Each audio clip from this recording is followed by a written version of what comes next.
Y ya estamos como lo hacemos cada uno de los días sábados, en este horario aproximado, con la presencia del espacio de AMSAFE para hablar de educación, que encierra tantísimos otros temas que hacen con la educación, de la formación y de la vida misma, con Alberto José Maurino, el secretario de AMSAFE, Departamento General López. ¿Cómo le va, Alberto? Buen día. Buen día, Eduardo, Leticia. ¿Cómo están ustedes? Muy bien. Ayer veía en el Face una publicación en la que, no la recuerdo textual, pero había una hojota, una chancleta. Decía que por el comportamiento del hijo se veía que la madre tenía chancleta y que tenía buena puntería. La vieja usanza. Volvió la chancleta. Volvió la chancleta. Volvemos a la chancleta, digamos, ¿no? Exacto. Bueno, eran métodos didácticos, digamos, de la época. Hoy denostados, pero que daban sus resultados. Bueno, recordemos que...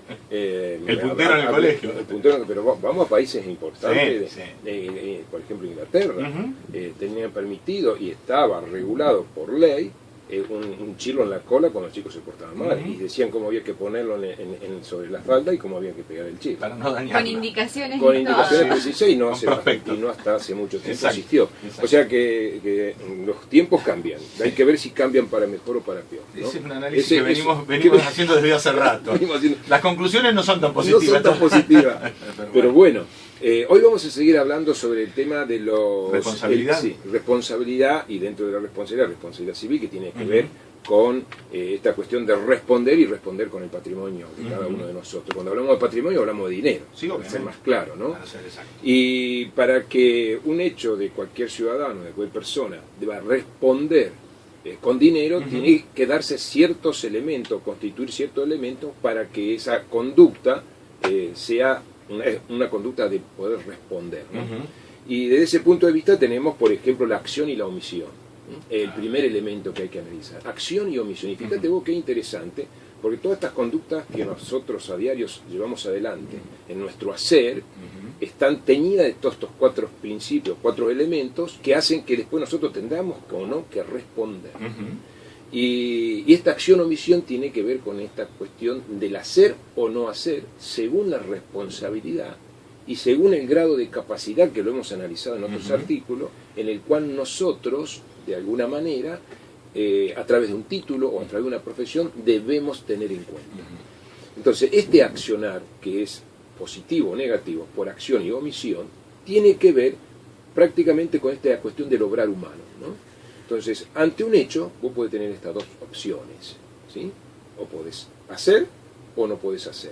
Desde el punto de vista de la responsabilidad, cuando vos tenés, por ejemplo, un docente, un profesional, cualquiera de las dos cuestiones, en el hacer propio de la profesión, tienen connotaciones de responsabilidad. Seguramente. Si haces, y lo haces correctamente, está bien. Pero si no haces y debes hacer, o sea, omitís, también puede ser responsable. Entonces, por ejemplo, para ser claro, ante una situación, en una escuela, que es lo que nosotros manejamos, de diferencia entre dos niños que se están agrediendo, uno puede actuar o no actuar. Correcto. ¿No? Si actúa y actúa en demasía, que causa un daño, es un accionar punible, para decirlo de alguna manera. Digamos, causa un daño. Sí. Ahora, si omite actuar en función de evitar el daño que pueden los chicos tener, también puede ser responsable. Entonces, es muy interesante hablar de los conceptos de la responsabilidad, no solamente como docente, que lo trasladamos al ámbito docente y vamos a hacer seguramente ejemplos al respecto, sino como ciudadanos comunes, ¿no? Un periodista, un médico, un arquitecto, un ciudadano común cuando sale a la calle. Recién leía uno de los ómnibus de Venado Tuerto, cuando uno sale de su casa entra a la casa grande, a la de todos. Bueno, hay que saber actuar dentro de esa casa grande para poder convivir, ¿no? Dicho esto, nosotros, esta cuestión de la acción y la omisión, que es el hacer o no hacer, tiene que estar acompañado de la voluntad, ¿no? Esa voluntad tiene que ser hecha con intención, con discernimiento y con libertad. Cuando hablamos de discernimiento, ya hablamos el otro día, tiene que ver con el conocimiento. Por eso una persona que no es educada, que no tiene el conocimiento suficiente, es muy difícil que actúe en consecuencia. Exactamente, que actúe en consecuencia. Y cuando hablamos de la libertad es el hecho que uno puede elegir, que no tiene ninguna acción externa que lo puede llevar a hacer o no hacer por presión o no presión. Entonces la libertad tiene esa cuestión de poder elegir. Y la intención tiene que ver con el hacer, con la acción. Cuando hablamos de estas cuestiones tenemos que pasar a otro punto que es el de la antijuridicidad. O sea, para que un hecho uno tenga que responder, no solamente tiene que estar la cuestión de análisis de la acción y la omisión, sino tiene que ser un hecho que esté punido o, digamos, de alguna manera contrario a derecho o a la ley, o que sea punible. Entonces, ¿qué quiere decir? Que si lo que vos haces no está contrario a la ley, está perfecto. Ahora, si es un hecho contrario a la ley, también tiene que entrar en la cuestión de antijuridicidad.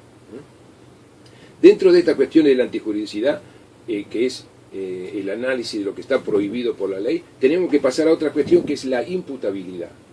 La imputabilidad es cuando a uno se le, de alguna manera, se le imputa, para hacerlo más concreto, se le indica la responsabilidad del hecho por el cual se ha producido, que le podemos hacer que es otros elementos, un daño, y en esa cuestión tiene que ver el tema de lo que hemos hablado anteriormente.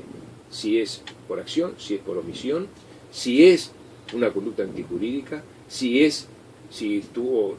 fue hecho voluntariamente o este hecho voluntario estuvo viciado. Cuando está viciado, cuando alguno de los tres elementos están en juicio, ¿no? O en tela de juicio. O en carencia. Sí. En carencia. Bueno, dentro de esta imputabilidad tenemos cuestiones que tienen que ver con lo subjetivo y lo objetivo. Cuando hablamos de lo subjetivo tenemos que hablar de la persona, ¿no? Y cuando hablamos de la persona entra a jugar todas estas cuestiones que dijimos anteriormente y entra a tenerse en cuenta dos cosas interesantes desde el punto de vista jurídico: la culpabilidad y el dolo. La culpabilidad tiene que ver con aquellas cuestiones que, con la impericia, la falta de conocimiento, la desidia, con una cuestión de no previsión, básicamente, que es un elemento que después lo vamos a citar, que es crucial para evitar esa responsabilidad, en tanto y en cuanto dependa de en qué ámbito nosotros nos movamos. Si nosotros nos movemos en el ámbito docente, nosotros tenemos que ser previsible para que el hecho dañoso, posible hecho dañoso, no ocurra en función de la seguridad, básicamente de los alumnos, pero también del propio personal del establecimiento. Y en eso tiene que ver las condiciones, por ejemplo, de los edificios escolares, que después vamos a hablar y vamos a dar un ejemplo de lo que está pasando hoy en Venado Tuerto con uno de los edificios, emblemático por cierto. Entonces, y los factores objetivos tienen que ver ya con el daño producido, ¿sí? Bueno, entonces son los elementos constitutivos que no son todos, porque aparecen otros como es el daño, para que esta cuestión de la responsabilidad de responder, uno pueda, digamos, hacerse cargo de la situación, tiene que haber un daño cierto y real. Digamos, un chico, para hacer más clarito en la historia, un chico se cae, no se le produce ningún daño, se cayó, no tuvo nada, ningún elemento, digamos, que haya cambiado su constitución física, un rasguño, un chichón o algo parecido, un corte, no pasó nada. Pudo haberse dado todo lo otro, pero cuando se produjo el hecho no hubo daño. Ahora, el mero hecho de que tenga un chichón ya es un daño, o sea, es una situación distinta a su constitución física. Seguro. Entró sin una lesión y se va con una lesión. Hasta en ese punto hay que atender específicamente las cuestiones de lo que pasa en la escuela. Por eso hay que ser muy previsor. Y a los padres hay que hacerle entender que todo lo que la escuela hace es en función de esa seguridad, no es en función de un criterio arbitrario. Cada vez que vos lees y profundizás las normas dicen claramente que hay que ir por el tema de la seguridad, que es lo más importante, inclusive más importante que el proceso de enseñanza-aprendizaje, cosa que no han colonizado la mayoría de los docentes, es la seguridad del chico, es devolver el chico en las mismas condiciones que entró a la escuela. Y eso hay que tenerlo muy, muy en cuenta. Y por último, algo que tiene que ver con la relación de causalidad, o sea, entre el hecho y el daño producido tiene que haber una causal. ¿No? Si esa causalidad se da, indudablemente, y se cumplen todos estos 5 elementos constitutivos de responsabilidad, uno debe responder. Es muy difícil que no responda. Uno sí o sí va a tener que responder. Y en este caso, como responsabilidad civil, va a tener que responder con una cuestión pecuniaria o de dinero. Para citar un ejemplo emblemático de lo que está pasando en la ciudad de Venado Tuerto, y esto terminamos, para dimensionar la responsabilidad que tiene el personal directivo y que tienen los docentes si no denuncian la situación por el posible daño que pudiendo haberse previsto, como en este caso no se está previendo y puede ocurrir, es en la escuela normal que se está haciendo hoy en día reforma, y están acudiendo en este momento alumnos a cursar alguna materia o a rendir o hacer alguna actividad dentro de la escuela con la empresa constructora, con ruidos, sin gas, en algunos lugares sin electricidad, sin teléfono y con polvillo permanente, ¿no? Y naturalmente esta es una situación que atenta no solamente con la calidad educativa, sino con esta cuestión de la seguridad de que ingresa, no solo de los alumnos, sino también de los docentes, ¿no? Por eso es muy importante, y ahí tiene que ver esta cuestión del Comité Mixto de Seguridad y Higiene, que está constituido en la provincia, pero que poco se está haciendo, pero de este departamento sí vamos a hacer lo que tenemos que hacer, que es ir a la escuela. Los representantes de este comité van a ir a la escuela, van a relevar la situación, y indudablemente se va a tener que denunciar, más allá de que quienes, por eso hay que tener cuidado, quienes no actúen de acuerdo a las normas vigentes, teniendo en cuenta la ley nacional que habla de la seguridad y la higiene, teniendo en cuenta el comité mixto y teniendo en cuenta las cuestiones que la Constitución dice acerca de estos ítems, indudablemente el personal que no actúa en consecuencia lo está haciendo con desidia, con impericia, con falta de conocimiento. Cuando se produzca un hecho, indudablemente va a tener que responder. No solamente el Estado, sino aquel que en función de las obligaciones que tenía que cumplir desde el Estado, ya desde el punto de vista administrativo, que es otra obligación, no lo ha hecho diligentemente. Y lo ha hecho con descuido. ¿Qué tema, no? Sí. ¿Qué tema? Es un tema muy interesante porque estas cuestiones que hablamos, que a veces la hablamos muy rápidamente, tienen que ver con nuestra formación cívica. Yo vengo diciendo hace mucho tiempo esta parte, que la mayoría de los problemas de la sociedad es porque la sociedad no tiene una formación para desenvolverse en ese sentido, ¿no? En la convivencia con el otro.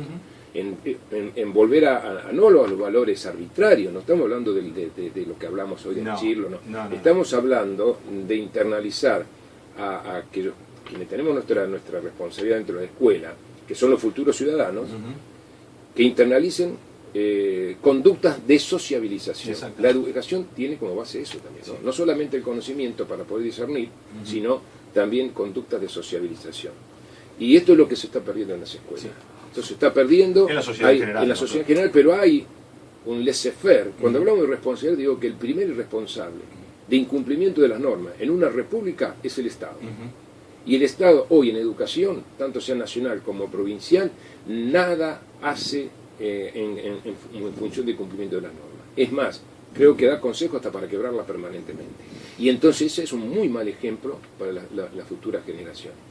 Y en ese sentido, por más que vamos a tener más inseguridad, vamos a ser mucho más agresivos.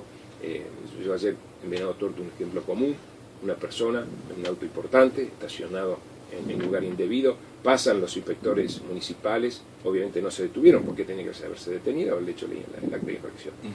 En un gesto de buena voluntad, seguramente, como cualquiera de nosotros, paramos 5 minutos en doble fila, y entonces le hacen un gesto de ruido de sirena para que... Yo ni te digo, yo pasaba caminando las cosas que dijo ese señor de los inspectores, y estoy seguro que posiblemente pues salga a pedir por la seguridad. Es factible. Entonces, tiene que ver con todo lo que nosotros hacemos a diario. Y eso no hay ninguna duda. El ser humano es lo que la educación hace de él. Alberto, muchísimas gracias. No, gracias a vos. Siempre gracias interesante, siempre rico. Que tengas un buen fin de semana. Igualmente para ustedes. Y ojalá con menos calor. Ojalá. Ojalá.